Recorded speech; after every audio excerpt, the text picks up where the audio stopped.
اب ہم اللہ کا نام لے کر آیت کو شروع کرتے ہیں۔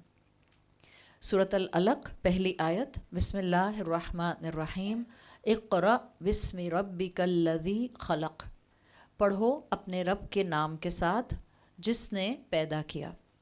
رسول اللہ صلی اللہ علیہ وسلم کی ایک حدیث آتی ہے جامع الترمذی میں، آپ نے فرمایا انی ارا ما لا ترون، جو میں دیکھتا ہوں تم نہیں دیکھتے، واسمع ما لا تسمعون، جو میں سنتا ہوں وہ تم نہیں سنتے، اطع السماء وحق لها ان تعط، آسمان بھر گیا اور کریک کر رہا ہے، چرچر آواز آتی ہے کہ اس چیز کے اوپر وزن ڈال دیں، وحق لها ان تعط، اور آسمان کو حق ہے کہ وہ کریکنگ ساؤنڈ کے ساتھ بولے، کیوں؟ ما فیہا موضع اربع اصابع الا وملک واعد، اس لیے کہ 4 انگلیوں کے برابر بھی آسمان پر کوئی جگہ خالی نہیں ہے مگر یہ کہ فرشتہ وہاں اللہ کے سامنے سجدے میں گرا ہوا ہے۔ آپ صلی اللہ علیہ وسلم نے یہ جو بات کہی، یہ جو حدیث کہی، اور جس سے میں اپنی آیت کی ایکسپلینیشن شروع کر رہی ہوں، یہ میں نے اس ایکسپلینیشن کے ساتھ آیت کیوں شروع کی؟ تاکہ یقین ہو جائے کہ وحی کا آنا، وحی کا نظام، ایک شخص کا یہ ڈکلیئر کرنا کہ میں اللہ کا نبی ہوں، ایک شخص کا یہ کہنا کہ اب میں جو کہوں گا وہ اللہ کی بات ہوگی، میری بات نہیں ہوگی، ایک شخص کا یہ ڈکلیئر کر دینا کہ اب جو جو احکامات آ رہے ہیں وہ ہر فالوور کو ایز اٹ از ماننے ہوں گے۔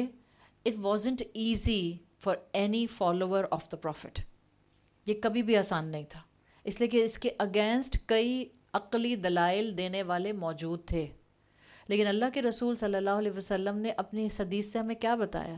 جو میں دیکھتا ہوں وہ تم نہیں دیکھتے، جو میں سنتا ہوں وہ تم نہیں سنتے۔ اس سے مطلب یہی ہے کہ اگر مجھے اور آپ کو ہر مرتبہ اپنے 5 سینسز سے پروف نہ بھی ملے، کوئی ریشنائل آپ اور میں نہ بھی دے سکیں، تب بھی انبیاء کے اوپر ایمان لانا ہوتا ہے۔ صحابہ لے کر آئے، آپ صلی اللہ علیہ وسلم تو آخری رسول تھے، آدم علیہ السلام سے سلسلہ چلا ہے، اور ہر نبی کے فالوور ایمان لے کر آئے، معجزات دکھائے گئے، موسیٰ علیہ السلام ہوں، صالح علیہ السلام ہوں، یا قوم عاد ہو یا قوم صالح ہو، مستقل مختلف معجزات دکھائے گئے، کیا بتانے کے لیے؟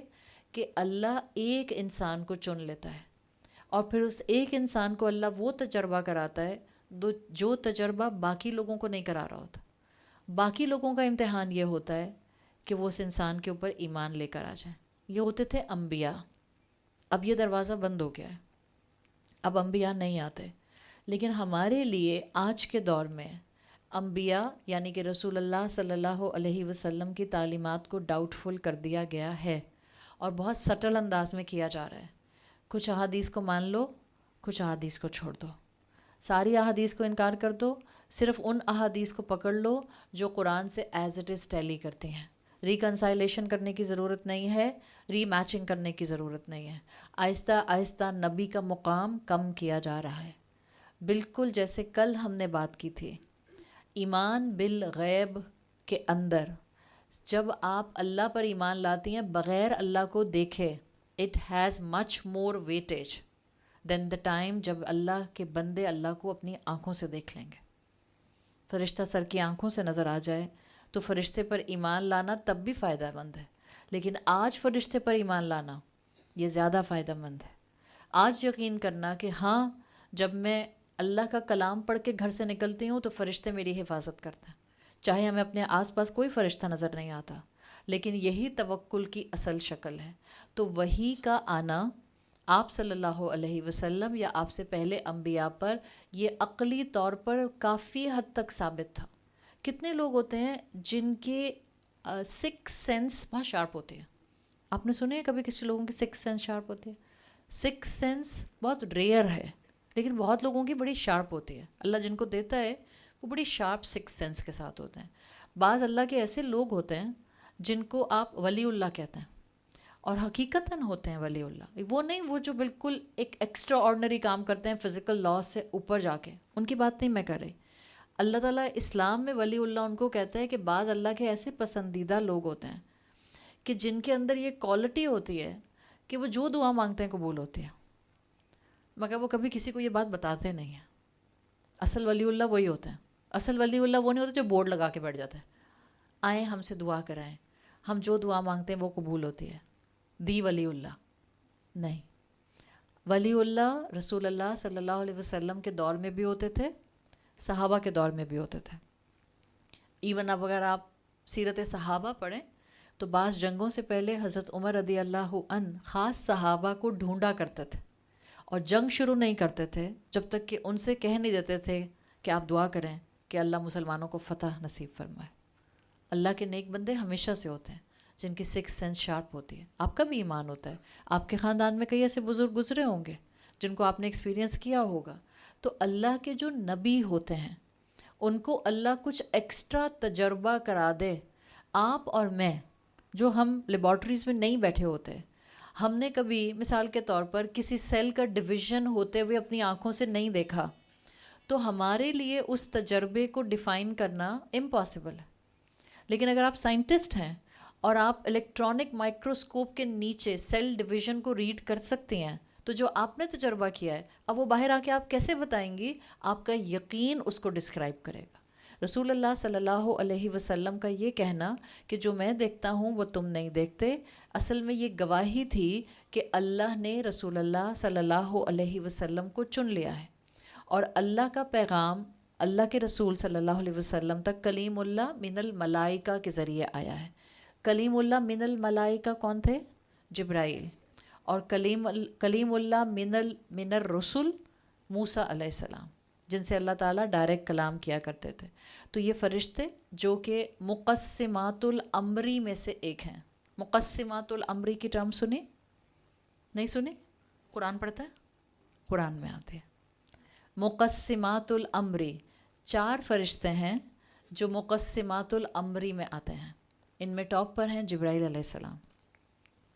جبرائیل علیہ السلام اللہ کا پیغام اللہ کے انبیاء کے پاس لایا کرتے تھے۔ اس کے بعد دوسرے کون ہیں؟ میکائیل علیہ السلام۔ وہ کیا کرتے ہیں؟ بارش، رزق اور خیر کا فرشتہ، جن کا تعلق زندگی دینے سے ہے۔ ہر طرح کا خیر جو زمین پر آتا ہے، فصل اگ رہی ہے جس کو آپ بارش کہہ رہی ہیں، بارش کے بعد فصل اگے گی نا، جس سے پھل نکل رہا ہے، جیسے کسی کے باغ کے اندر پودوں اور پھلوں کی فراوانی ہو رہی ہے، سو ہر خیر کا تعلق میکائیل علیہ السلام سے آتا ہے۔ یہ 2 فرشتے ہو گئے 4 میں سے۔ پھر تیسرے کون ہیں؟ عزرائیل علیہ السلام، جو ملک الموت بھی ہیں، جو روح قبض کر لیتے ہیں، جن کے لیے کہا جاتا ہے کہ وہ اپنی پوری ٹیمز کے ساتھ آتے ہیں۔ نیک انسان کی روح نکالنے آتے ہیں تو نورانی فرشتوں کے گروپس ان کے ساتھ ہوتے ہیں، اور کسی گناہگار کی روح نکالنے آتے ہیں تو سیاہ چہروں والے فرشتے ان کے ساتھ ہوتے ہیں۔ مقسمات الامری کے 4تھے فرشتے وہ ہیں اسرافیل علیہ السلام، جو تیار بیٹھے ہیں کہ وہ اللہ کے حکم آنے پر سور میں پھونک دیں گے، اور جیسے ہی وہ سور میں پھونکیں گے قیامت قائم ہو جائے گی۔ یہ 4 فرشتے ہم نے نہیں دیکھے، لیکن کیا ہمارا ایمان ہے کہ یہ ہیں؟ بالکل اسی طرح سے یہ ایمان کا لیول اللہ چاہتا ہے رسول اللہ صلی اللہ علیہ وسلم کی تعلیمات کے سلسلے میں بھی ہو۔ یہ جو پہلی آیت پہلی وحی کے طور پر انسانیت کو دی گئی، اس کا پہلا میسج بہت سٹرونگ تھا۔ اس کا میسج صرف یہ تھا کہ طاقت سے یہ بات اللہ منوانا نہیں چاہتا۔ یہ بات اللہ منوانا چاہے سارے انسانوں کو کہ چاہے تمہیں اللہ نظر آئے یا نہ نظر آئے، اللہ ہے، مانو سارے۔ اگر اللہ طاقت سے منوانا چاہے تو منوا سکتا ہے، بالکل منوا سکتا ہے، ہر چیز اس کے بس میں ہے۔ اللہ چاہے تو پوری دنیا میں ایک مذہب ہو، اللہ چاہے تو ملٹیپل ریلیجنز نہ ملیں آپ کو، اللہ چاہے تو اللہ تعالیٰ ہم میں سے کسی کو نافرمانی نہ کرنے دے، اللہ چاہے تو ہم میں سے کوئی بھی مسلمان ہوتے ہوئے منافق نہ بنے۔ کیا پاسبل ہے یا نہیں ہے؟ اللہ چاہے تو ہماری زندگی میں کوئی آزمائش نہ آئے، پاسبل ہے یا نہیں ہے؟ اللہ چاہے تو ہماری ساری دعائیں قبول ہو جائیں، اللہ چاہے تو مسلمان اس دنیا پہ رول کریں، ممکن ہے یا نہیں ہے؟ مگر یہ پہلی وحی کی پہلی آیت آپ کو پہلے لفظ سے کیا بتا رہی ہے؟ کیا لفظ ہے؟ مسلمان ایمان طاقت سے نہیں، علم سے لائیں گے۔ دل کھلتے ہیں علم سے، ڈنڈوں سے نہیں۔ ڈانٹ ڈپٹ کے نہیں، غصے سے نہیں. جب مسلمان رول کرنا چاہیں گے اس دنیا کے اوپر، طاقت سے پہلے علم چاہیے ہوگا، وہی علم جو شعور دیتا ہے. سب سے پہلا پوائنٹ، میں اس آیت کو 3 حصوں میں ڈیوائڈ کر دیتی ہوں. پہلا حصہ جو ہم اس کا سمجھنا چاہ رہے ہیں، اور وہ پہلا حصہ کیا ہے؟ وہی جو ہمارا تھیم ہے اس صورت کا، فرام کریشن ٹو کانشیسنیس. انسان تخلیق کیا جا چکا، ہم سب پیدا ہو گئے، اب ہم نے سفر شروع کیا ہوا ہے. کوئی ہم میں سے 20 سال کا ہے، کوئی ہم میں سے 30 سال کا ہے، کوئی ہم میں سے 50 سال کا ہے، کوئی ہم میں سے 70 سال کا ہے. ہماری تخلیق کے بعد کا سفر شروع ہو گیا. ہم آج قرآن کے سامنے پہلی وحی کی پہلی آیت کے پہلے لفظ کو دیکھتے ہوئے اپنا ایک اور سفر شروع کرتا ہے. وہ ہے میری تخلیق کے بعد علم حاصل کرنے کا سبق، علم حاصل کرنے کا قدم، قرآن کا علم جو میرے دل میں ایمان کو اتارے گا. جس کو علم ملتا ہے اس کو شعور مل جاتا ہے، اور جس کو شعور مل جاتا ہے اس کا سفر رکتا نہیں ہے شعور تک. پتہ چل گیا اس صورت کا شان نزول یہ ہے، پتہ چل گیا اللہ تعالیٰ چاہ رہے ہیں پہلی وحی کے ذریعے مسلمان علم حاصل کریں، علم سے جڑیں. اللہ تعالیٰ چاہ رہے ہیں ہمیں علم سے شعور ملے. بس شعور مل گیا، میں مسلمان ہوں، مجھے اللہ کو جواب دینا ہے، مجھے اللہ کے ہاں پہنچنا ہے، مجھے جنت چاہیے، مجھے دعا مانگنی ہے. یہ سب شعور ہے. Now what is next? ذمہ داری محسوس کر کے عمل کرنا. شعور تو درمیانہ سٹیٹ ہے، شعور تو ایک ٹرانزیشنری فیز سے مجھے گزار رہا ہے. اس کے بعد ذمہ داری ہے عمل کی، اور پھر اس ذمہ داری کے اوپر دوام ہے، اسٹیٹ فاسٹنس ہے. یہ ایک سفر ہے جو اللہ تعالیٰ اس آیت سے شروع کرا رہے ہیں. اب مجھے جواب دیں، کیا اس کا مطلب ہے کہ اللہ کی بات کو ماننا، اللہ کے قرآن کا علم حاصل کرنا، اور ایک مسلمان کا اسلام پر ایمان لانا، کیا یہ بلائنڈ فیتھ ہے؟ کیا یہ صرف بلائنڈ فیتھ ہے، یا یہ مکس ہے بلائنڈ فیتھ اور ریشنل کا؟ That's a better answer. یہ مکس ہے.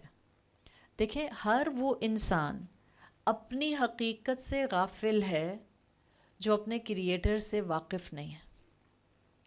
اصل میں تو وہ اندھا ہے جو اپنے خالق سے واقف نہیں ہے. اصل میں تو وہ اپنے شعور سے بالکل دور ہے جو اپنے کریٹر کو نہیں جانتا، جو اپنی حقیقت کو نہیں جانتا، جو اپنے وجود کو نہیں جانتا. آپ اسی مثال کو یاد کر لیں جو میں نے کچھ دن پہلے شاید پہلی کلاس میں دی تھی یا ابھی دی تھی، کل والی کلاس میں. ایک انسانی پاؤں کی تصویر. آپ کی زندگی میں اس وقت for few seconds imagine your life, اپنی اپنی زندگی اور آپ کی زندگی کے پرابلمس، اپنی اپنی زندگی سوچیں، اور آپ کی زندگی میں آنے والے وقت میں یا کرنٹ ٹائمز میں کچھ فیصلے، ان کو کتنا ہولسٹیکلی ہم سمجھ سکتے ہیں. کتنی مرتبہ ہم ہر طرح سے ایکسپرٹیز لینے کے بعد بھی جب فیصلے کر رہے ہوتے ہیں، ہم اللہ سے دعا مانگ رہے ہوتے ہیں اللہ اس کو خیر والا فیصلہ بنا دے. کتنی مرتبہ آپ ساری اپنی گراؤنڈ ورک کرنے کے باوجود جب کسی جگہ پر اپنے آپ کو کسی کام میں آگے بڑھا رہی ہوتی ہیں، آپ کہتی ہیں اللہ پلیز میرے لیے آسانی کر دے. کبھی آپ ایک بالکل ایج پر پہنچ جاتی ہیں کسی کام کو کرتے کرتے، پھر بھی آپ کو لگتا ہے پتہ نہیں کروں یا نہیں کروں، پتہ نہیں کروں یا نہیں کروں. What are these ambiguities? These ambiguities are telling the weakness of my creation. میری ذات میں کچھ کمزوریاں ہیں. It's not related to me personally, it's related to homo sapiens, human beings. ہم سب انسان ایسے ہی مخلوق تخلیق کیے گئے ہیں. ہمیں ڈیسیجن لیتے ہوئے کبھی کبھی گھبراہٹیں ہوتی ہیں، ہمیں ڈیسیجن لیتے ہوئے کنوکشنز نہیں ہوتے، ہم چیزوں کے فیصلوں میں گھبراتے رہتے ہیں. دیٹس وائی وی نیڈ مشورہ، we need counselling, we need mentoring, we need advice all the time. تو بہتر ہے ہر انسان اپنے خالق سے کسی نہ کسی حد تک جڑ جائے، اس لیے کہ خالق البصیر ہے. کل کیا ہوگا میری زندگی میں وی آر ناٹ اویئر. آپ اپنی زندگی میں ایک فیصلہ کرتے ہیں اور آپ کو لگتا ہے کہ چلو اب کچھ دن سکون سے گزریں گے، بٹ کیا ہوتا ہے کچھ دن کے بعد ایک اور پریشانی آ جاتی ہے، اور وہ جو آپ کو 4 دن پہلے سکون ملا ہوتا ہے آپ اس کو بالکل بھول کر نئی پریشانی کے اندر اپنے آپ کو ایمبیڈڈ دیکھتے ہیں. کیوں نہ البصیر سے جڑ جایا جائے جو میری زندگی کو ہولسٹیکلی جانتا ہے، جس کے سامنے میری زندگی ایک چادر کی طرح موجود ہے، آئدر مائی ماضی، آئدر مائی حال اور آئدر مائی مستقبل. کیوں نہ میں اس کے ساتھ اپنے آپ کو اٹیچ کر لوں. میں کس کس انسان کے بارے میں کیا کیا سوچوں گی کہ کون میرے بارے میں کیا کہتا ہے. میں کیوں نہ العلیم سے جڑ جاؤں جس کو ہر چیز کا علم ہے.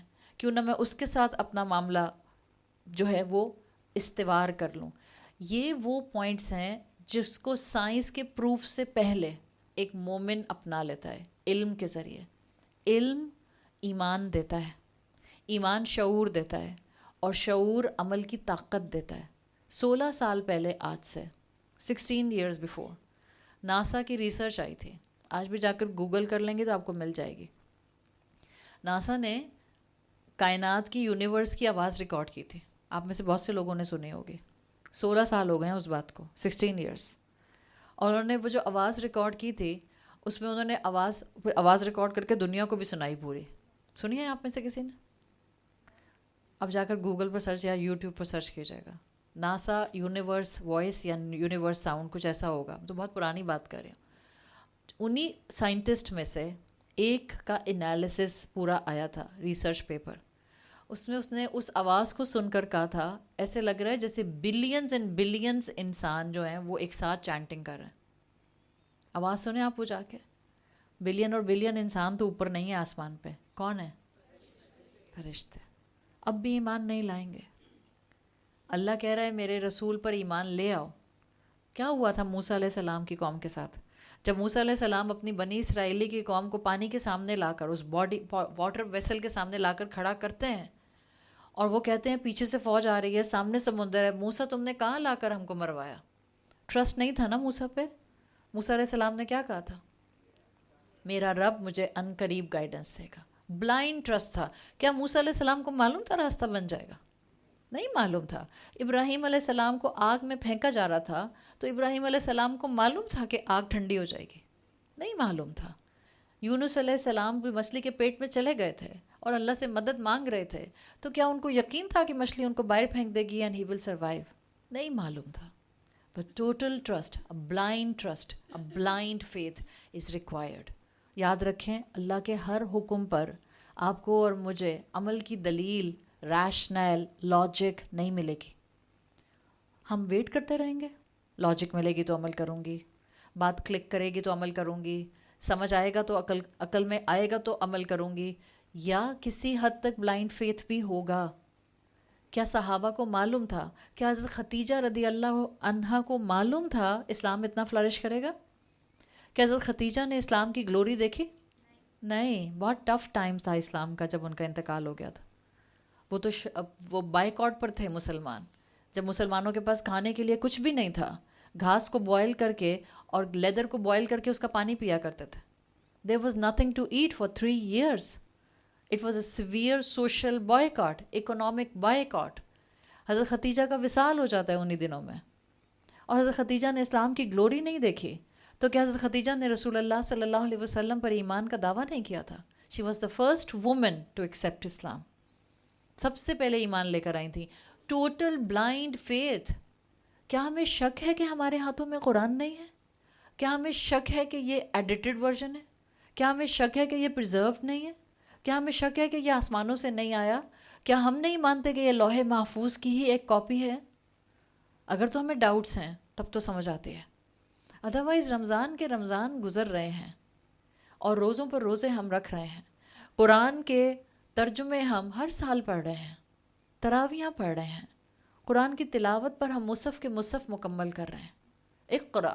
علم کی کمی تو نہیں ہے، شعور کی کمی ہے. وہ شعور جو عمل میں دوڑا نہیں رہا. دوڑتے ہیں تو تھک جاتے ہیں، تھکتے ہیں تو دنیا کی طرف واپس پلٹ جاتے ہیں. لوگوں کو دین پر چلتے ہوئے دیکھتے ہیں اور ان کے مزاجوں کی سختی دیکھتے ہیں تو ہم دین سے پٹ آف ہو جاتے ہیں. ایسا نہ کریں.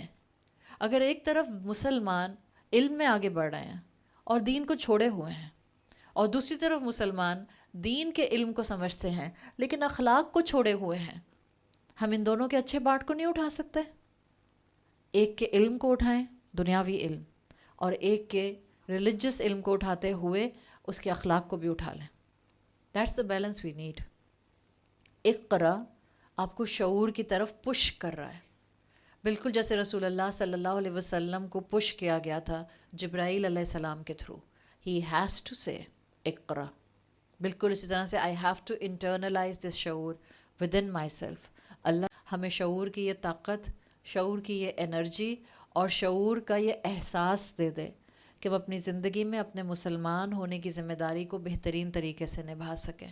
اللہ ہمیں اپنے والدین کے لیے اور ہماری اولادوں کو ہمارے لیے بہترین صدقہ جاریہ بنائے. ایک دوسرے کے لیے دعائیں مانگیں، خیر مانگیں، ہدایت مانگیں، ایسی ہدایت اللہ جو کبھی فیڈ نہ ہو. اپنے بچوں کی ہدایت مانگیں، تمام شر سے پناہ مانگیں، مسلمانوں کے اوپر جتنا ظلم ہے اس کے دور ہو جانے کی دعا مانگیں، اپنی حفاظت مانگیں. اللہ سنتا ہے، اور اس یقین سے مانگیں کہ اللہ میرے اندر جو بھی خرابیاں ہیں جن کو میں پہچان سکتی ہوں یا جن کو میں نہیں پہچان سکتی، اللہ ان سب کو دور فرما دے. اللہ مجھے اپنی اولاد اور اپنے اپنوں کے ساتھ اور اپنے قریبی رشتہ داروں کے ساتھ وہ سب حقوق کرنے کی ہمت اور طاقت دے دے جو آپ مجھ سے ایکسپیکٹ کرتے ہیں. اور اللہ ان سب کو ہمارے لیے آزمائش نہ بنائے بلکہ جنت میں داخل ہونے کا ساتھی بنا دیں. سبحانک اللہم و بحمدک نشہد ان لا الہ الا انت نستغفرک و نتوب الیک.